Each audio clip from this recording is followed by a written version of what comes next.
Hoje vamos estudar sobre a natureza humana do Senhor Jesus Cristo. Como que o Senhor Jesus Cristo era humano? Em que amplitude ele era humano? Qual era a abrangência dessa humanidade do Senhor Jesus Cristo? Primeiramente, nós vamos pensar na nossa natureza, na nossa natureza humana.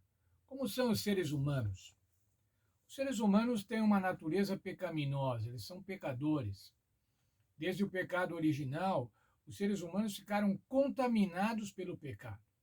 E ao nascermos, nós já estamos contaminados pelo pecado. Nós temos essa natureza pecaminosa. Por causa do pecado, então, irmãos, nós temos uma condenação, uma dívida. O salário do pecado é a morte. Então, irmãos, o plano da salvação através do nosso Senhor Jesus Cristo, ou seja, a salvação é o Senhor Jesus Cristo. Ele é o nosso irmão redentor, como vimos nesta semana já. Se nós olharmos lá o texto de Hebreus, irmãos, o texto de Hebreus fala muito sobre a natureza humana do Senhor Jesus Cristo. Como que essa natureza humana permitiu que ele nos livrasse, que ele nos salvasse. Nos textos de Hebreus 2:9 e de Hebreus 2:14 a 16, nós encontramos alguns atributos, algumas características do Senhor Jesus Cristo ou da sua obra.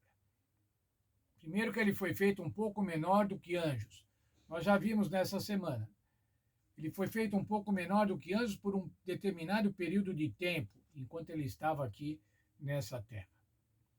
Pela graça de Deus, ele provou a morte por todos. Ele assumiu a nossa culpa, ele assumiu a nossa morte e morreu por cada um de nós. Ainda diz assim, ele participou da carne e do sangue. Ao dizer isso, o apóstolo Paulo estava dizendo assim, ele se tornou um ser humano. Ele tinha carne, ele tinha sangue. Ele era um ser humano como nós. Mas ainda ele aniquilou quem tinha o império da morte, ou seja, aniquilou ao diabo. Livrou a todos nós do medo da morte, nós que somos escravos da morte. Como nós sofremos com a morte, irmãos? E o Senhor Jesus nos livrou da morte eterna. Não nos livrou dessa morte temporal, que é uma morte que para o crente nem conta, porque é simplesmente um período de descanso, esperando o Senhor Jesus voltar. E ele socorre a descendência de Abraão. O que quer dizer isso, irmãos? O Senhor Jesus não precisa socorrer anjos, ele não veio socorrer anjos, mas ele veio socorrer a descendência de Abraão, os seres humanos. E os cristãos são descendentes de Abraão, segundo a fé. Como seres humanos, irmãos, nós temos muitas debilidades, nós temos deficiências, nós temos características que nos impedem de ver espiritualmente. Veja o texto de Mateus 16:17. O Senhor Jesus falando, pois não foi a carne e o sangue que te revelou, mas o meu Pai que está no céu. Essa era o quê? Quando o discípulo identificou o Senhor Jesus. O Senhor é o Cristo. E o Senhor Jesus disse assim, não foi a carne e o sangue, não foi homens, não foi coisa de ser humano que revelou, mas foi o Senhor Deus. Nós temos uma falta de compreensão espiritual. Nós não compreendemos espiritualmente, mas nós compreendemos conforme carne e sangue.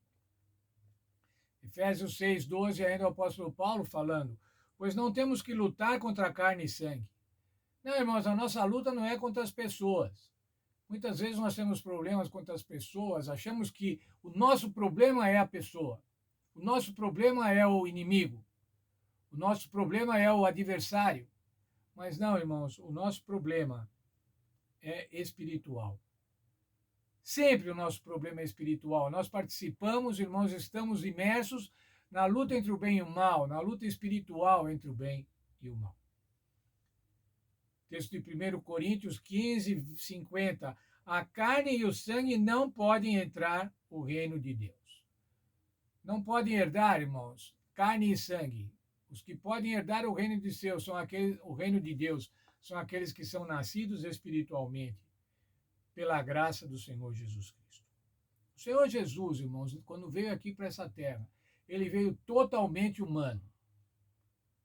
Exceto a natureza pecaminosa, irmãos, os outros atributos da humanidade, deficiências da humanidade, o Senhor Jesus trouxe. Jesus não encenou ser um ser humano. Jesus era um ser humano, ele realmente era. Não era uma encenação, não era um teatro. Alguns teólogos entendem que Jesus encenou para ilustrar o problema do pecado e o plano da salvação, encenou a sua vida aqui nessa terra, mas não foi dessa forma. Veja Hebreus 2:17. Pelo que convinha que em tudo fosse semelhante a seus irmãos. O Senhor Jesus foi semelhante a nós em tudo, mas com algumas diferenças, irmãos. Por exemplo, ele não cometeu nenhum pecado. Que grande diferença! Uma diferença fundamental. A diferença que possibilitou que ele nos resgatasse, que ele pagasse os nossos pecados, pois ele não tinha nenhum pecado. Hebreus 4:15 diz assim: em tudo ele foi tentado, mas sem pecado. O Senhor Jesus tinha natureza humana, porém ele não tinha a natureza pecaminosa. O Senhor Jesus era como Adão antes do pecado, sem a natureza pecaminosa. Hebreus 7:26, ele era santo, inculpável, sem mácula, separado dos pecadores. Esse era o Senhor Jesus. Um ser humano imaculado, inculpável. A natureza de Jesus, irmãos, a natureza humana de Jesus, não foi prejudicada pelo pecado. Não foi maculada. E dessa forma, então, sem mácula, ele se tornou um sacrifício perfeito, um sacrifício sem defeito. E esse sacrifício, irmãos, teve uma eficácia. Esse sacrifício foi eficaz, ele resultou. Em que ele resultou? Ele destruiu o poder do diabo. Quando a gente olha lá o texto de Hebreus 2:14-17. Mas não só destruiu o poder do diabo, ele destruiu o domínio do pecado. Ele nos deu poder para obedecer. Hebreus 8:10 diz que ele colocaria a lei no nosso coração, no nosso entendimento e no nosso coração. Isso quer dizer, ele nos dá poder para obedecer. Mais ainda, irmãos, ele derrotou o inimigo, derrotou o nosso acusador e nos libertou para servirmos a Deus. Satanás já está derrotado, irmãos. Quando o Senhor Jesus morreu e depois ressuscitou, a derrota de Satanás estava feita. A derrota de Satanás estava consumada. Entretanto, irmão, Satanás ainda age. Enquanto o Senhor Jesus não voltar, ele vai agir nesse mundo e vai importunar os crentes, vai importunar aqueles que querem fazer a vontade de Deus, vai criar tentações, vai criar tentações customizadas, sob medida, para fazer com que mais e mais filhos de Deus se percam. Satanás vai, quando Jesus voltar, após o milênio, Satanás vai ser totalmente derrotado. Aí, então, a execução da pena de Satanás.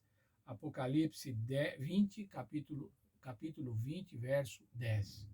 Será lançado no lago de fogo e enxofre. Sabe, irmãos, você pode não aceitar o Senhor Jesus Cristo, mas o Senhor Jesus Cristo já venceu. O Senhor Jesus Cristo tem a vitória. O Senhor Jesus Cristo vai levar os seus santos para o reino celestial, para a vida eterna. E Satanás vai ser derrotado, vai ser lançado no lago de fogo e enxofre. Melhor, já foi derrotado e vai ser, no futuro, lançado no lago de fogo e enxofre. E nunca mais vai poder tentar ou atrapalhar a vida de qualquer ser humano. Que Deus abençoe e que a gente agradeça, porque o Senhor Jesus veio ser como nós. Foi tentado em tudo, ele sabe tudo o que nós passamos. Ele se tornou nosso sumo sacerdote assentado à direita do Pai. E ele quer nos salvar. E ele quer que cada um de nós opte pela salvação.